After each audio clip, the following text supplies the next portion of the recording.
Sir എന്നെ വളരെ മനോഹരമായി തന്നെ പരിചയപ്പെടുത്തി. പേര് അതുൽകൃഷ്ണ എന്നാണ്. സ്ഥലം കണ്ണൂർ ജില്ലയിലെ വിളക്കോട്. എമറാൾഡ് വിനോദൻ സാറിന്റെയും ജേഷ്മ മാഡത്തിന്റെയും മകനാണ്.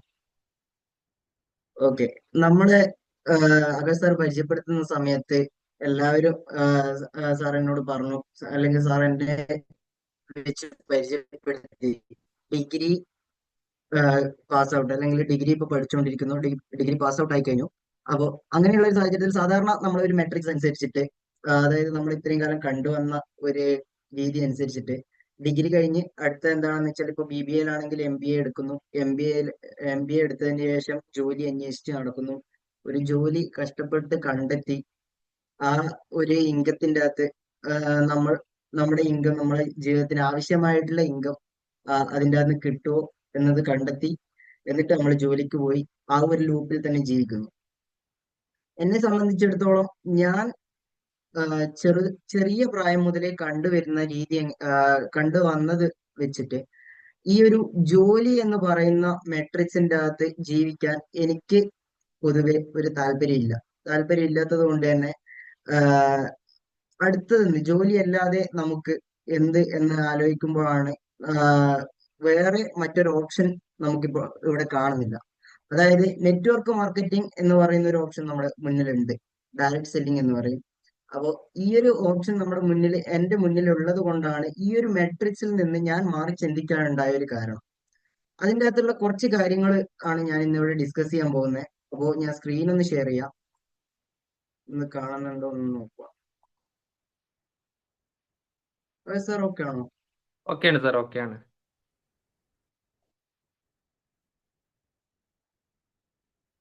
ഓക്കെ. നമ്മൾ ഇന്നിവിടെ ഞാനിവിടെ പ്രസന്റ് ചെയ്യാൻ പോകുന്ന ഒരു topic beauty of direct selling. Direct selling എന്ന് പറയുന്ന ഈ ഒരു മെത്തേഡ് എന്താണ്? ഡയറക്ട് സെല്ലിംഗ് എന്ന് പറഞ്ഞ മെത്തേഡ് നമ്മളെല്ലാവരും പ്ലാനിൽ കേട്ടിട്ടുണ്ടാവല്ലേ. ഡയറക്ട് സെല്ലിംഗ് എന്ന് പറയുന്നത് എന്തൊരു സാധനമോ സർവീസോ എന്തും ഇടനിലക്കാര് ഇല്ലാതെ ആൾക്കാരിലേക്ക്, അതായത് നമ്മൾ കൺസ്യൂമറിലേക്ക് എത്തിക്കുന്ന രീതിയാണ് ഡയറക്ട് സെല്ലിംഗ്. നമ്മുടെ ഇത്രയും നാൾ നമ്മൾ സാധനം വാങ്ങുന്ന രീതി, അല്ലെങ്കിൽ നമ്മളൊരു ഉപഭോക്താവ് എന്ന രീതിയിൽ നമ്മൾ സാധനം വാങ്ങുന്ന രീതി എന്താണെന്ന് വെച്ചാൽ, നമ്മൾ അടുത്ത് നിന്ന് ഒരു ഷോപ്പിൽ നിന്ന് സാധനം വാങ്ങുന്നു. അവർ കുറെ ഇടനിലക്കാർ കൈമാറിയതിന് ശേഷമുള്ള പ്രൊഡക്റ്റ് ആയിരിക്കും നമ്മൾ വാങ്ങുന്നുണ്ടാവുക. അതിൻ്റെ അകത്ത് കുറച്ചധികം തന്നെ പോരായ്മകളുണ്ട്. ആ ഒരു പോരായ്മയെ തിരുത്തിക്കൊണ്ട് ഉണ്ടായ ഒരു സമ്പ്രദായമാണ് ഡയറക്ട് സെല്ലിംഗ് എന്ന് പറയുന്നത്.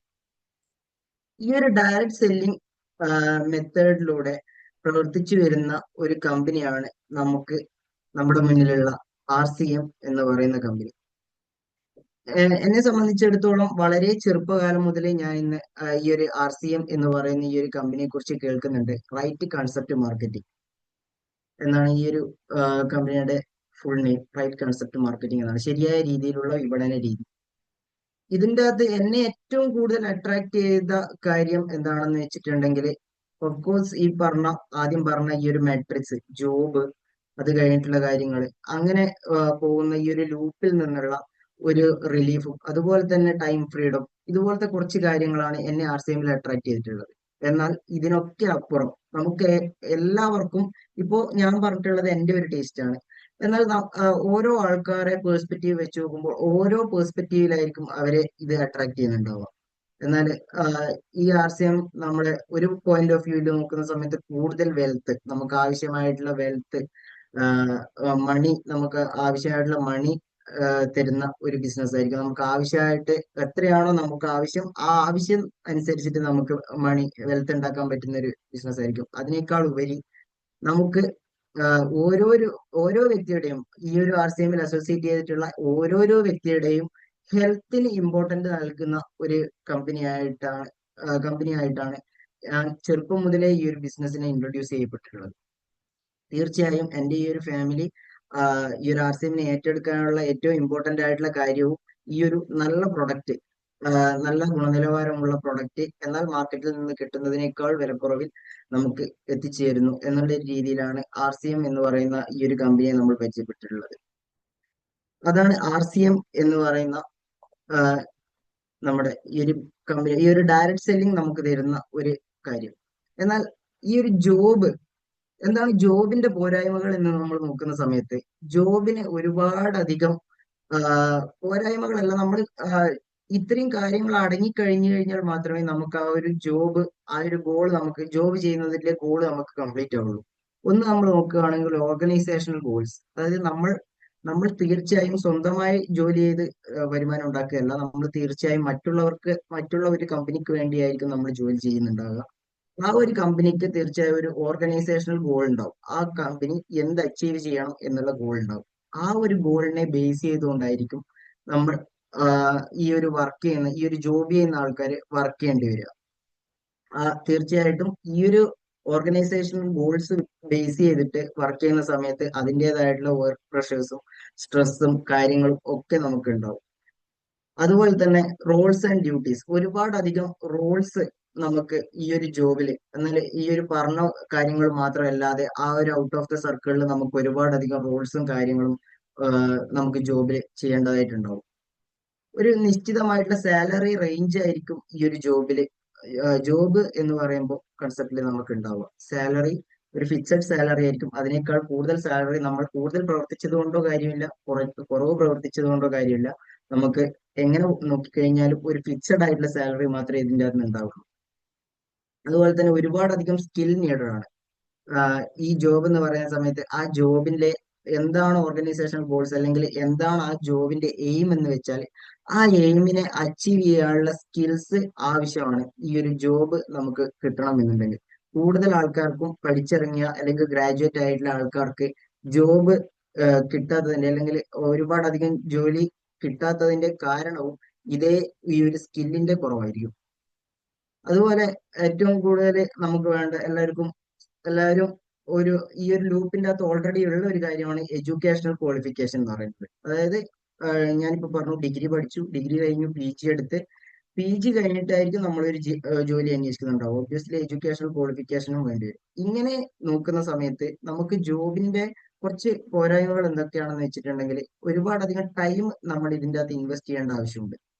ജോബ് എന്ന് പറയുമ്പോൾ നമുക്ക് ഒരുപാട് ടൈം അതിൻ്റെ അകത്ത് ഇൻവെസ്റ്റ് ചെയ്തുകൊണ്ട്, എന്നാൽ ആ ടൈമിൻ്റെ അകത്തുള്ള ബെനിഫിറ്റ്, ആ ടൈം നമ്മൾ ഇൻവെസ്റ്റ് ചെയ്യുന്നത് കൊണ്ടുള്ള ബെനിഫിറ്റ് അത്രയും നമുക്ക് കിട്ടുന്നതായിരിക്കില്ല. അതിൻ്റെ അകത്ത് ഫിക്സഡ് ആയിട്ട് എന്താണോ ഉള്ളത് അത് മാത്രമേ നമുക്ക് കിട്ടുന്നുണ്ടാവുള്ളൂ. അതാണ് ജോബിന്റെ ഏറ്റവും വലിയ ഞാൻ കണ്ട ഒരു പോരായ്മ. അത് തന്നെയാണ് എന്നെ ജോബ് എന്ന് പറയുന്ന ഒരു കൺസെപ്റ്റിൽ നിന്നും ഈ ഒരു RCM എന്ന് പറഞ്ഞ ഈ ഒരു കൺസെപ്റ്റിലേക്ക് എന്നെ കൊണ്ടുവരാൻ എന്നെ കാരണമായ ഏറ്റവും വലിയ കാര്യം. ഈ ജോബ് വേഴ്സസ് RCM എന്ന് നോക്കുന്ന സമയത്ത് നമുക്ക് RCMൽ ഏറ്റവും കൂടുതൽ നമുക്ക് പറയാൻ പറ്റുന്ന, ആകാശ് സാർ നേരത്തെ പറഞ്ഞതുപോലെ തന്നെ, ഫാമിലി ആയിട്ട് നമുക്ക് മുന്നോട്ട് കൊണ്ടുപോകാൻ പറ്റുന്ന, ഒരുപോലെ നമ്മൾ വർക്ക് ആൻഡ് ഫാമിലി ടൈമും ബാലൻസ് ചെയ്യുക എന്നുള്ളത് ജോബിൽ നമുക്ക് ഏറ്റവും കൂടുതൽ ഇമ്പോർട്ടന്റ് ആയിട്ടുള്ള ഒരു കാര്യമാണ്. ആ ജോബിൽ നമുക്ക് അച്ചീവ് ചെയ്യാൻ പറ്റാത്ത ഒരു കാര്യമാണ് വർക്കും ഫാമിലി ടൈം. വർക്ക് ചെയ്യുന്ന സമയത്ത് നമുക്ക് ഫാമിലിക്ക് ടൈം കൊടുക്കാൻ പറ്റിയിട്ടുണ്ടാവില്ല. ആ ഒരു വർക്കും ഡെയിലി നമ്മൾ രാവിലെ ഒരു 9 to 5 ജോബാണ് ചെയ്യുന്നതെങ്കിൽ രാവിലെ പോകുന്നു, 9 മണി മുതൽ 5 മണി വരെ ജോലി ചെയ്യുന്നു. 5 മണിക്ക് ശേഷം ഈ വർക്കിന് ശേഷം വർക്കിന്റെ കുറെ കാര്യങ്ങളൊക്കെ നമ്മൾ ഫോളോ അപ്പ് ചെയ്യുന്നു. പിറ്റേ ദിവസം ഇതുപോലെ തന്നെ, ഇതുപോലെ ഒരു ലൂപ്പിലായതുകൊണ്ട് തന്നെ നമുക്ക് മറ്റൊന്നിനുമായിട്ടുള്ള എക്സ്ട്രാ ആയിട്ടുള്ള ഒരു ടൈമോ കാര്യങ്ങളോ ഒന്നും നമുക്ക് കിട്ടുന്നുണ്ടാവില്ല. ഈ ഒരു ഫാമിലി ടൈമോ അല്ലെങ്കിൽ എൻജോയ്മെന്റിനുള്ള ടൈമോ ഒന്നും നമുക്ക് ജോബ് എന്ന് പറയുന്ന കാറ്റഗറിയിൽ നോക്കുന്ന സമയത്ത് നമുക്ക് നമ്മുടെ ലൈഫിൽ കിട്ടുന്നുണ്ടാവില്ല. എന്നാൽ അതേ സൈഡിൽ നമ്മൾ RCM നോക്കുന്ന സമയത്ത് RCM കൃത്യമായിട്ട് നമുക്ക് ഒരു ഫ്രീഡം ഉണ്ട്, ടൈം ഫ്രീഡം ഉണ്ട്. ആ ഒരു ടൈം ഫ്രീഡത്തിൽ നിന്ന് ഒരുപോലെ നമുക്ക് ഫിനാൻഷ്യൽ സപ്പോർട്ടും ഒരുപോലെ ഉണ്ടാക്കാനും, അതേപോലെ തന്നെ ഈ പറഞ്ഞ എൻജോയ്മെന്റും കാര്യങ്ങളും ഒക്കെ നമ്മുടെ ലൈഫിലേക്ക് രണ്ടും ഒരേ ലെവലിൽ, ഒന്നും കുറയാതെ ഒരേ ലെവലിൽ തന്നെ നമുക്ക് നമ്മുടെ ലൈഫിലേക്ക് കൊണ്ടുവരാൻ പറ്റും. അതാണ് ജോബും RCMും തമ്മിലുള്ള ഒരു വ്യത്യാസം എന്ന് പറയുന്നത്. മറ്റൊരു വ്യത്യാസം നോക്കുകയാണെങ്കിൽ ഞാൻ പറഞ്ഞു ടൈം ഫ്രീഡം ജോബിൽ എങ്ങനെയാണ് നമുക്ക് ടൈം ഫ്രീഡം നോക്കുന്ന സമയത്ത്, ജോബിൽ നമുക്ക് ടൈം ഫ്രീഡം ലഭിക്കില്ല. ടൈം ഫ്രീഡം ഒരു നിശ്ചിത സമയങ്ങളിൽ നമ്മൾ വർക്ക് ചെയ്യേണ്ടി വരും. ആ ഒരു ടൈമിനുള്ളിൽ നമ്മൾ വർക്ക് ചെയ്യേണ്ടി വരും. എന്നാൽ ആ നിശ്ചിത സമയത്തിനുള്ളിൽ തീർക്കാൻ പറ്റാത്ത ഇതിലധികം വർക്ക് നമ്മൾ കൂടുതൽ അങ്ങനെയുള്ള വർക്കുകളാണ് കണ്ടുവരുന്നത്. അപ്പോൾ അങ്ങനെയുള്ള വർക്ക് വരുന്ന സമയത്ത് നമുക്ക് കൂടുതൽ സ്ട്രെസ്സും ഉണ്ടാകുന്നതായിരിക്കും. അതാണ് ഈ ഒരു ജോബില് നമുക്ക് ടൈം ഫ്രീഡം എന്നൊന്നും ഉണ്ടാവില്ല. അതേസമയം RCMലേക്ക് നോക്കുകയാണെങ്കിൽ നമ്മുടെ ഈ ഒരു മെത്തേഡിലൂടെ ഈ ഒരു പാസീവ് ഇൻകം മെത്തേഡിലൂടെ നോക്കുകയാണെങ്കിൽ നമുക്ക് ഒരുപാട് ടൈം ഫ്രീഡം നമുക്ക് ഉണ്ടാവും. നമ്മുടെ ആവശ്യമായിട്ടുള്ള കാര്യങ്ങളിലൊക്കെ വർക്ക് ചെയ്തതിന് ശേഷവും നമുക്ക് നമ്മുടേതായിട്ടുള്ള കാര്യങ്ങളിലേക്ക് മാറ്റി വെക്കാനുള്ള ടൈം നമുക്ക് ഇതിൻ്റെ അകത്ത് ഈ ഒരു RCMിൽ നമുക്ക് കിട്ടുന്നതായിരിക്കും. അടുത്തൊന്ന് നോക്കുകയാണെങ്കിൽ active income and passive income. ഈ ഒരു ജോബിന്റെ ബേസ് നോക്കുവാണെങ്കിൽ നമ്മൾ ജോലി ചെയ്യുന്ന സമയത്തിൽ മാത്രമേ നമുക്ക് ഇതിൻ്റെ അകത്ത് ഇൻകം ഉണ്ടാക്കാൻ പറ്റുള്ളൂ. മീൻസ് എങ്ങനെയാണെന്ന് വെച്ചിട്ടുണ്ടെങ്കിൽ നമ്മൾ ഇന്ന് ഒരു 24 മണിക്കൂറിൽ ഒരു 12 മണിക്കൂർ ജോലി ചെയ്യുവാണെങ്കിൽ ആ 12 മണിക്കൂറിന് ആവശ്യമായിട്ടുള്ള സാലറി മാത്രമേ നമുക്ക് അതിൻ്റെ അകത്ത് ഉണ്ടാക്കാൻ സാധിക്കുള്ളൂ. 8 മണിക്കൂറാണ് ജോലി ചെയ്യുന്നതെങ്കിൽ ആ 8 മണിക്കൂറിനുള്ള സാലറി മാത്രമേ നമുക്ക് കിട്ടൂ. അതുപോലെ ജോബ് ചെയ്യുന്നില്ല എന്നാണെങ്കിൽ അന്നത്തെ ദിവസം ഒരു ലീവ് ആണെന്നുണ്ടെങ്കിൽ ആ ലീവായ സമയത്ത് നമുക്കൊരു പൈസ ഉണ്ടാവില്ല. എന്നാൽ ഈ ജോബ് നിർത്തിക്കഴിഞ്ഞാലോ പിന്നെ നമുക്ക് അതിൻ്റെ അകത്തുനിന്ന് ഒരു വരുമാനം ഉണ്ടാവുകയില്ല. അതാണ് ഈ ആക്റ്റീവ് ഇൻകം എന്ന് പറയുന്നത്. ജോബ് അടിസ്ഥാനത്തിൽ നമ്മൾ നോക്കുന്ന സമയത്ത് ഈ ഒരു ആക്റ്റീവ് ഇൻകം ടൈപ്പാണ് നമ്മുടെ ഈ ഒരു സാലറി ടൈപ്പ് ഉണ്ടാവുക. എന്നാൽ RCMലേക്ക് വരുന്ന സമയത്ത് നമുക്ക് ഫിനാൻഷ്യൽ ഫ്രീഡം എന്നുകൂടി നമുക്ക് കിട്ടുന്നതായിരിക്കും. ഫിനാൻഷ്യൽ ഫ്രീഡം എന്ന് പറയുമ്പോൾ പാസീവ് ഇൻകം എന്ന് പറയും. നമ്മൾ ജോലി ചെയ്യുന്ന സമയത്തും എന്നാൽ ആദ്യം ഒക്കെ ജോലി ചെയ്യുമ്പോൾ വർക്ക് ടൈം കൂടുതൽ, സാലറി കുറവ്. അതിനുശേഷം വർക്ക് ടൈം കുറഞ്ഞു വരും, സാലറി കൂടി വരും. പിന്നെ വർക്ക് ഇല്ലാതാവും, സാലറി ഉണ്ടാവും. അങ്ങനെ ഒരു അവസ്ഥയിലേക്ക് നമുക്ക് എത്താൻ സാധിക്കും. അതാണ് ഈ ഒരു പാസീവ് ഇൻകം ടൈപ്പ് എന്ന് പറയുന്നത്. RCMിൽ നമുക്ക് ഉണ്ടാക്കാൻ പറ്റുന്ന ഏറ്റവും അട്രാക്റ്റീവ് ആയിട്ടുള്ള ഒരു സാലറി അല്ലെങ്കിൽ ഇൻകം കിട്ടുന്ന ഒരു മെത്തേഡാണ് ഈ ഒരു പാസീവ് ഇൻകം എന്ന് പറയുന്നത്. അങ്ങനെ ഈ ഒരു passive income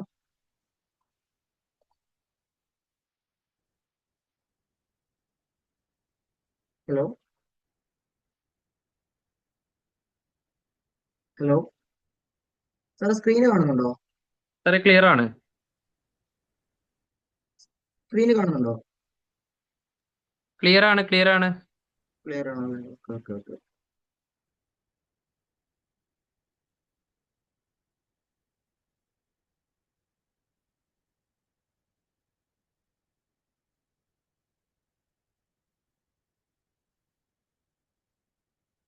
okay, active income and passive income അതാണ് നമ്മൾ പറഞ്ഞുകൊണ്ടിരുന്നത്. ആക്റ്റീവ് ഇൻകം എന്ന് പറയുന്ന സമയത്ത് നമുക്ക് ജോലി ചെയ്യുന്ന സമയത്ത് മാത്രമേ ഈ ഒരു ഇൻകം ഉണ്ടാകാൻ സാധിക്കുള്ളൂ. പാസീവ് ഇൻകം എന്ന് പറയുന്നത് നമുക്ക് നാളെ ജോലി ഇല്ലെങ്കിലും ഈ ഒരു ഇൻകം നമുക്ക് അതായത് നമ്മുടെ അക്കൗണ്ടിലേക്ക് വരുന്ന ഒരു അവസ്ഥയിലേക്ക് ഉണ്ടാകാൻ സാധിക്കും. കൂടുതൽ സ്ട്രെസ്സോ കാര്യങ്ങളോ ഒന്നും ഇല്ലാതെ തന്നെ നമുക്കിത് അച്ചീവ് ചെയ്യാൻ സാധിക്കും. പിന്നെ ജോബിന്റെ ഏറ്റവും വലിയ ഒരു ഡിഫക്റ്റീവ് പാർട്ടാണ് വർക്ക് പ്രഷർ എന്ന് പറയുന്നത്. ഒരുപോലെ നമ്മുടെ മെന്റലിയും ഫിസിക്കലിയും ഈ ഒരു ജോബ് നമ്മുടെ വളരെ നെഗറ്റീവായിട്ട് തന്നെ നമ്മുടെ ഈ ഒരു ലൈഫിൽ ബാധിക്കുന്നുണ്ടാവും. ജോബിന്റെ നെഗറ്റീവ് പാർട്ട് എന്ന് പറയുന്ന സമയത്ത് നമ്മുടെ ഈ ഒരു ഡയറക്ട് സെല്ലിങ്ങില് ഈ ഈ ഒരു കാര്യം അല്ലെങ്കിൽ ഈ ഒരു RCMിൽ ഈ ഒരു കാര്യം എന്ന് പറയുന്നത് വർക്ക് പ്രഷറോ അല്ലെങ്കിൽ നമുക്ക് അങ്ങനെ ഒരു ബോസോ നമ്മുടെ മുകളിൽ ഒരു ബോസോ ഉണ്ടായിരിക്കുന്നതല്ല. എന്നാൽ ജോബിന്റെ അങ്ങോട്ടേക്ക് നോക്കുമ്പോൾ ഈ കൃത്യമായിട്ട് ഒരു ബോസ് നമ്മളെ കൺട്രോൾ ചെയ്യാൻ ഉണ്ടായിരിക്കും. ആ ഒരു ബോസ് പറയുന്ന കാര്യങ്ങളിൽ മാത്രം ഒരു സർക്കിളിൽ ഒതുങ്ങി അതിൻ്റെ അകത്തുള്ള വർക്ക് മാത്രം നമുക്ക് ചെയ്യാൻ പറ്റുള്ളൂ. തീർച്ചയായും അത് കൂടുതൽ ആർക്കും ഇഷ്ടപ്പെടുന്ന ഒരു കാര്യമായിരിക്കില്ല. എന്നാൽ RCMിലേക്ക് വരുന്ന സമയത്ത് നമ്മുടെ ബോസ് നമ്മൾ തന്നെയാണ്. നമുക്ക് എന്താണോ ആവശ്യം അതിനനുസരിച്ച് നമുക്ക് വർക്ക് ചെയ്യാം. നമുക്ക് എത്രയാണോ ടൈം ഉള്ളത് ആ ടൈം നമുക്ക് ഇൻവെസ്റ്റ് ചെയ്യാം. നമുക്ക് എത്രയാണോ വർക്ക് എഫേർട്ട് ഇടാൻ പറ്റുന്നത് ആ എഫേർട്ടിനനുസരിച്ചിട്ട് നമുക്ക് ഇതിൻ്റെ അകത്ത് വർക്ക് ചെയ്യാൻ സാധിക്കും. അതാണ് RCMിൽ നമുക്ക് കാണുന്ന ഏറ്റവും പോസിറ്റീവ് ആയിട്ടുള്ള മറ്റൊരു കാര്യം എന്ന് പറയുന്നത്. അപ്പോൾ ഈ ഒരു വർക്ക് പ്രഷർ തീർച്ചയായും ഇല്ലാത്തത് കൊണ്ട് തന്നെ ഓക്കെ. അപ്പോ ജോബിന്റെ അകത്ത് ഉള്ള ഈ ഒരു പോരായ്മയും RCMിൽ നമുക്ക് കിട്ടുന്ന ഈ ഒരു അഡ്വാൻറ്റേജസും ഒക്കെയാണ്. ഈ ജോബിലുള്ള ഡിസഡ്വാൻറ്റേജസ് ഒക്കെ നമുക്ക് RCMിൽ അഡ്വാൻറ്റേജായി മാറുന്നത് കണ്ടുകൊണ്ട് തന്നെയാണ് എനിക്ക് തീർച്ചയായും RCM എന്ന് പറയുന്ന ഈ ഒരു ഓപ്ഷൻ തിരഞ്ഞെടുക്കാനായിട്ടുള്ള കാര്യം. തീർച്ചയായും നമ്മുടെ കുട്ടികൾക്കും ഈ ഒരു ജോബ് എന്ന് പറയുന്ന ഈ ഒരു മെട്രിക്സിൽ നിന്ന് RCMിന്റെ ഈ ഒരു വ്യത്യാസം മനസ്സിലാക്കി കൊടുക്കാൻ സാധിച്ചിട്ടുണ്ടെങ്കിൽ നമുക്ക് തീർച്ചയായും ഈ ആകാശ് സാർ നേരത്തെ പറഞ്ഞ പോലുള്ള കുട്ടികൾ എന്തുകൊണ്ട് RCM തിരഞ്ഞെടുക്കുന്നില്ല അല്ലെങ്കിൽ എന്തുകൊണ്ട് ഈ ഒരു കാര്യം ഈ ഒരു മെത്തേഡിന്റെ ഇമ്പോർട്ടൻസോ അഡ്വാൻറ്റേജസോ മനസ്സിലാക്കിക്കൊണ്ട് ഈ ഒരു കാര്യം തിരഞ്ഞെടുക്കുന്നില്ല എന്നതിന്റെ ഉത്തരം നമുക്ക് തീർച്ചയായും കിട്ടുന്നതായിരിക്കും. ഈ ഒരു വ്യത്യാസം നമ്മൾ കൂടുതൽ യൂത്തിലേക്ക് എത്തിച്ചുകൊണ്ട് നമുക്ക് കൂടുതൽ ആൾക്കാരെ കൂടുതൽ യൂത്തിനെ RCMലേക്ക് ജോയിൻ ചെയ്യിക്കാൻ നമുക്ക് സാധിക്കും. അതാ ഈ ഒരു കാര്യം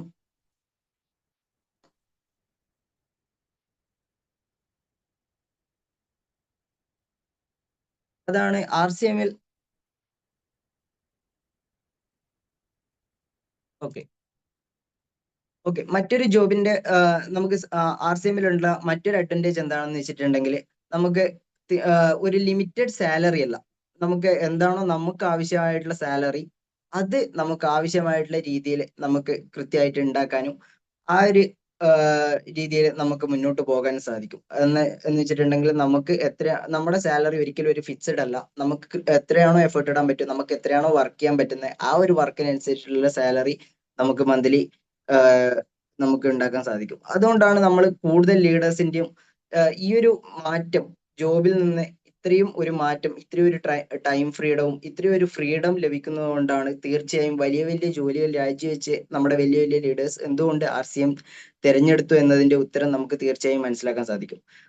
ഈ ഒരു കാര്യം മനസ്സിലാക്കുക മാത്രമല്ല, നമുക്ക് കൂടുതൽ ആൾക്കാരെ മനസ്സിലാക്കിക്കാൻ കൂടി സാധിച്ചു കഴിഞ്ഞാൽ, മനസ്സിലാക്കി കൊടുക്കാൻ കൂടി സാധിച്ചു കഴിഞ്ഞാൽ നമുക്ക് തീർച്ചയായും ഒരു ഗ്രേറ്റ് ആയിട്ടുള്ള ഒരു ടീമിനെ, ഒരു നല്ലൊരു യൂത്തിന്റെ ഒരു നല്ലൊരു ടീമിനെ നമുക്ക് കൊണ്ടുവരാൻ സാധിക്കും.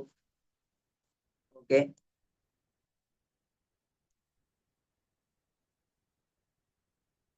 ഓക്കെ അപ്പോ ഇത്രയാണ് ഈ ഒരു ബ്യൂട്ടി ഓഫ് ഡയറക്ട് സെല്ലിംഗ് അല്ലെങ്കിൽ ഈ ഒരു ബ്യൂട്ടി ഓഫ് RCM എന്ന് പറയുമ്പോൾ നമുക്ക് എൻ്റെ ഒരു പെർസ്പെക്റ്റീവില് എനിക്ക് മനസ്സിലായ കുറച്ച് കാര്യങ്ങൾ.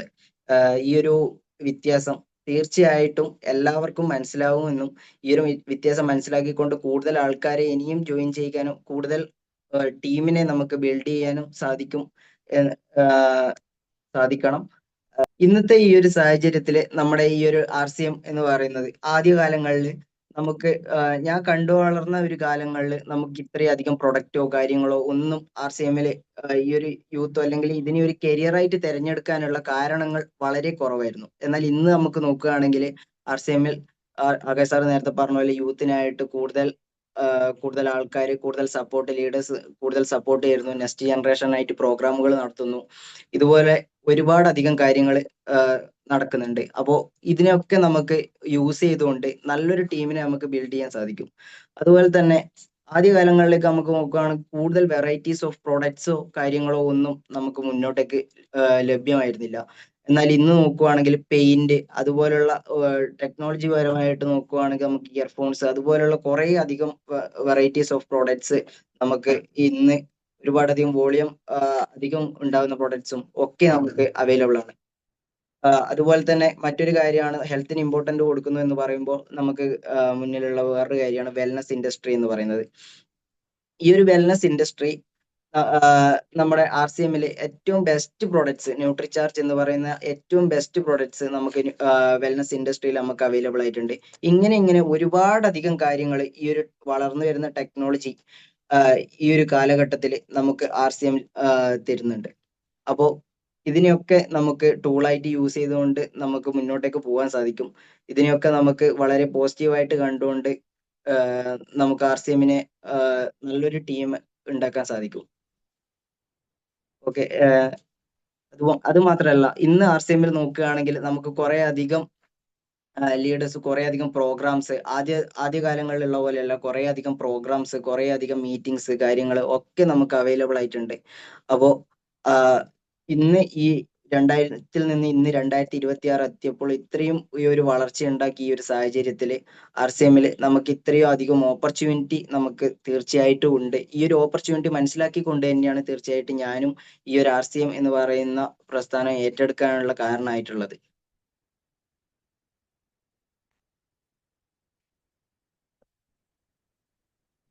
Okay okay sir, thank U.